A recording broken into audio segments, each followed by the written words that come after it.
지금 혹시 스마트폰 있으시면 증시 전광판 한번 열어보시겠어요? 또 올랐나요? 네, 코스피가 무려 6,615, 사상 최고치를 경신했습니다. 진짜 막 말 그대로 로켓을 타고 우주로 가는 느낌이거든요. 나스닥도 24,800선 넘었고 비트코인은 1억 1,400만 원 돌파했고요. 와, 지표만 보면 그야말로 전례 없는 대호황이죠. 엄청납니다, 진짜. 그쵸? 근데 오늘 아침에 제가 동네 주민센터 앞을 지나갔는데 풍경이 이 화려한 전광판이랑은 완전히 딴판이더라고요. 고유가 피해 지원금 신청하시는 대기줄 보셨군요. 네네.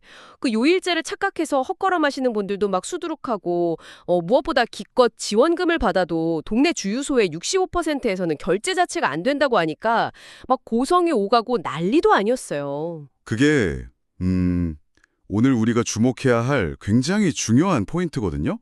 한쪽에서는 자산 가치가 막 하늘을 뚫는데 다른 한쪽에서는 당장 널 기름값 때문에 싸우고 있는 전형적인 K자형 경제의 단면인 거죠. 아, K자형 경제요? 자, 그래서 오늘 2026년 4월 28일자 다양한 뉴스들을 저희가 심층 분석해 볼 텐데요.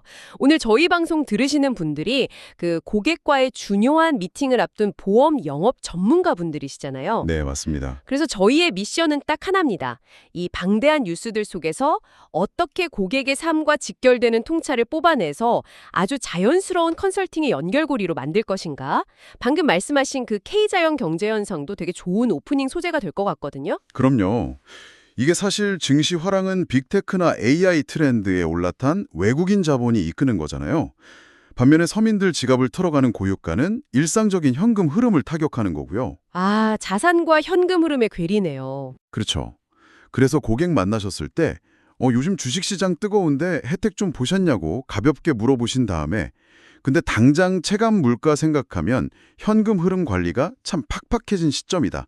이렇게 이어가시는 거죠. 오, 되게 자연스럽네요.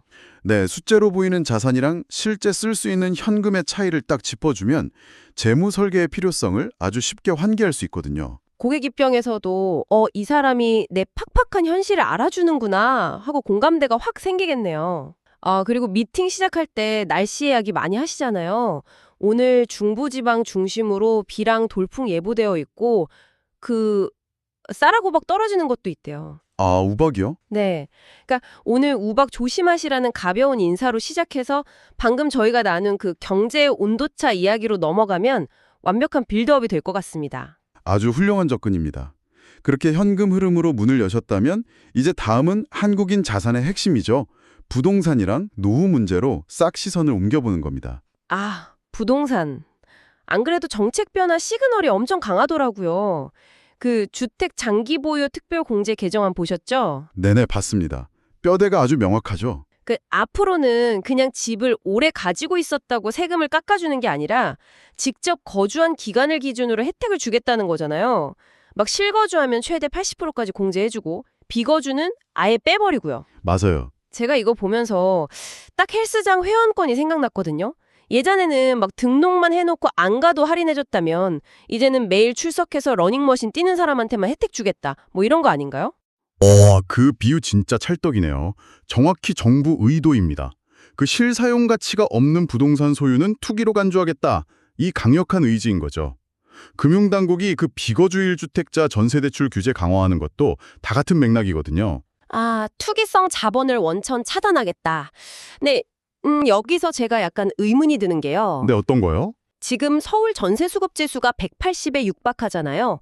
매물이 너무 없어서 집도 안 보고 계약금부터 쏘는 막 노룩 계약이 판을 치는데 네, 심각하죠, 요즘. 여기서 비거주 1주택자 전세 대출까지 옥죄면 임대인들이 시장에 내놓을 전세 올령 자체가 더 줄어드는 거 아닌가요?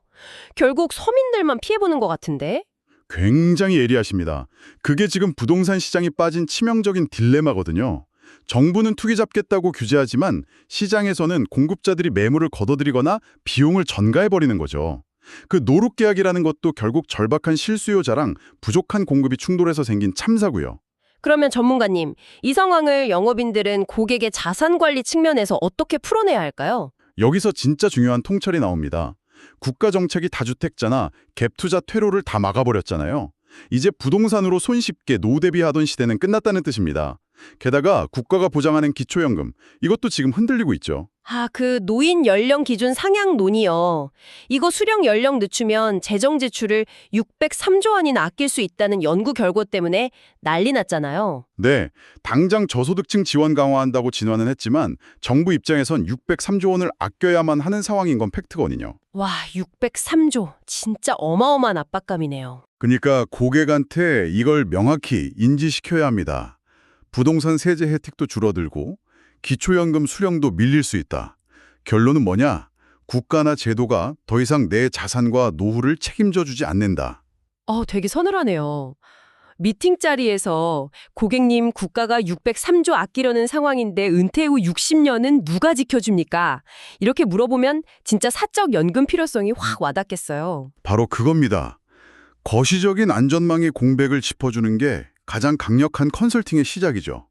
자, 이렇게 큰 그림을 그렸다면 이제 고객 피부에 확 와닿는 일상 속 미시적 리스크로 초점을 좁혀볼 차례입니다. 미시적 리스크라면 역시 의료랑 건강 쪽이겠네요. 안 그래도 저 최근 뉴스 보면서 좀 답답했던 게 일부 병원에서 그 실손보험 청구용 진단서 발급 비용을 막 과다 청구한다는 거예요. 이거 수수료 상한제 있지 않나요? 있죠. 있는데 제도의 허점을 교묘하게 파고든 겁니다.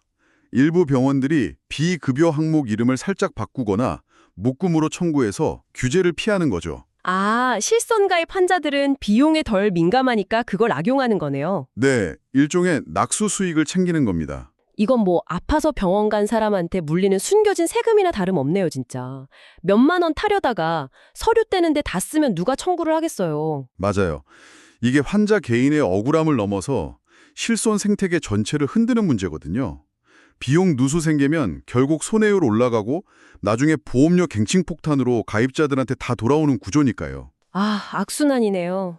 그리고 의료사고 뉴스도 참 무거웠는데 강남의 한 병원에서 40대 여성이 수술 중에 뇌손상으로 의식불명에 빠졌잖아요.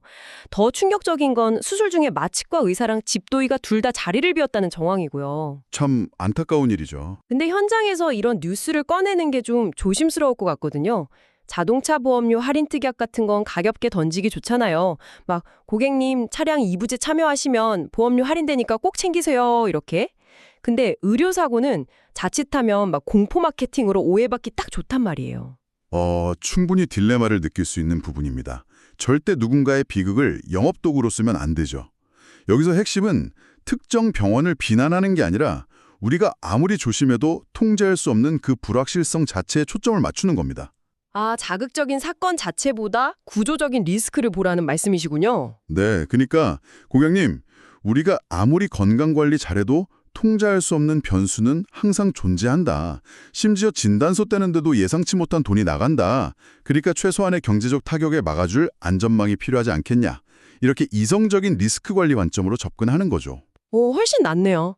고객이 통제할 수 없는 리스크는 보험으로 막아드리고 반대로 통제할 수 있는 권리, 아까 그 자동차 보험 특약 할인 같은 건 적극적으로 챙겨드리고요. 완벽합니다. 덧붙여서 그 공정위가 최근 무신사 같은 패션 플랫폼 현장 조사 나간 이슈도 있잖아요. 판촉 비용을 소비자한테 전가하는지 보겠다는 건데 결국 내 지갑의 권리를 어떻게 지킬 것인가 하는 문제로 묶어볼 수 있겠어요. 네, 잃어버리는 비용 막아주고 혜택 챙겨주는 조력자 포지셔닝. 그게 정부 비대칭 시대에 영업인이 줄 수 있는 최고의 가치죠. 자, 지금까지 개인 지갑 사정이랑 일상 리스크를 좀 봤고요. 이제 시야를 넓혀서 세상 돌아가는 큰 흐름을 짚어보겠습니다. 미팅하다 보면 본인 건강보다 정치 경제 뉴스에 관심 더 많은 분들도 꼭 계시거든요. 네, 그런 분들한테는 영업인이 얼마나 폭넓은 시야를 가졌는지 보여주는 게 신뢰도를 확 높이는 열쇠가 됩니다. 그렇죠. 그래서 굵직한 정치 사회 이슈를 볼 건데 시작 전에 저희 원칙 하나 짚고 갈게요. 지금부터 말씀드릴 정치, 검찰 개혁, 선거, 파업 이런 사안들은 저희가 어떤 입장을 대변하는 게 절대 아닙니다. 그냥 객관적인 팩트만 전달해 드리는 거예요. 네, 현장에서도 가치 판단은 배제하고 현상만 다루시는 게 지혜로운 접근이죠. 팩트만 빠르게 가보겠습니다. 법무부 정성호 장관이 수사와 기소 완전 분리는 어렵다고 입장 밝혔고요. 서울시장 선거는 오세훈 대 정원우 구도가 본격화됐네요. 민주당은 주요 인사들 공천 배제와 사의 표명이 이어지고 있고 또 민주노총 화물연대는 대규모 집회 예고했고 경찰은 엄정 대응 방침입니다. 와, 사회 전반이 엄청난 긴장감이네요. 여기서 중요한 건 누가 옳다 그르다가 아니고요. 이런 갈등이 결국 막대한 사회적 비용을 만들고 정책 일관성을 떨어뜨린다는 겁니다. 아, 불확실성이 커진다는 거군요. 네, 제도가 수시로 흔들리는 환경일수록 외부 변수에 흔들리지 않는 본인만의 굳건한 자산 방어벽이 더 절실해진다는 걸 의미하는 거죠. 밖이 시끄러울수록 내 집 문단속 잘해야 된다. 딱 이거네요. 그럼 이 긴장감을 글로벌로 한번 넘겨볼까요? 미국이랑 일본이 공격용 드론 등 첨단 무기 공동 개발하기로 합의했다는 뉴스. 이거 K망산에 위협이 된다고 난리던데요. 네, 이게 단순히 무기 같이 만든다는 게 아니고요. 미국의 최고 군사 기술이랑 일본의 막강한 자본, 정밀 제조 역량이 합쳐지는 겁니다. 그동안 우리 K방산이 가성비로 틈새 시장 잘 공략했는데 이제 동남아나 중동 시장에서 직접적으로 부딪히게 되는 거죠. 방산 기업들 주가나 실적에 타격이 올 수도 있겠네요. 맞습니다. 단순 안보 이슈가 아니라 경제 이슈로 보셔야 합니다. 게다가 중동 쪽도 여전히 불안해요. 이란이 호르무즈 해협 개방 조건으로 미국의 핵 협상 미루자고 제안했고 트럼프 대통령도 직접 전화 협상 언급했어요. 이 지정학적 리스크가 결국 아까 처음에 말한 동네 주유소 고유가 사태 원흉이잖아요. 그럼요. 국제 권력 지형 변화가 결국 내 자동차 기름값이랑 주식 수익률을 결정하는 겁니다. 다 연결되어 있죠. 진짜 톱니바퀴처럼 돌아가네요. 근데 이 패권 다툼 속에서 되게 눈에 띄는 뉴스가 하나 있어요. 이재명 대통령이랑 구글 딥마인드 데미사 서비스 대표가 만났는데 무려 미국 이외 지역 최초로 서울에 AI 캠퍼스를 설립한대요. 이거 장기 투자 관점에서는 엄청난 호재 아닌가요? 엄청난 시그널이죠. 전 세계 AI를 선도하는 구글이 아시아 거점으로 서울을 찍었다는 건 한국 IT 인프라랑 인재풀을 높게 샀다는 겁니다. 이거랑 연계해서 반도체나 데이터 센터 인프라 등 미래 산업 생태계가 어떻게 재편될지 그림 그려보기 참 좋죠. 오, 좋은 투자 소스네요. 다만 하나 주의할 건 산업부 장관이 삼성전자 노조 파업 예고를 두고 이익 재투자가 필요한 시점이라고 촉구했거든요. 외부 기회는 열리는데 내부 갈등으로 타이밍 놓치면 안 된다는 위기감도 같이 보셔야 합니다. 아, 기회와 위기가 동시에 있군요.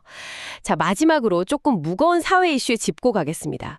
아동 성착취물 합동 단속 결과인데 검거자 절반이 한국인이고 그중 10대가 절반 이상이랍니다. 참담하네요, 진짜. 기술 발전의 가장 어두운 그림자죠. 영업 현장에서는 이걸 통해서 가족의 안전, 그리고 디지털 범죄라는 새로운 리스크에 대해 환기할 수 있습니다.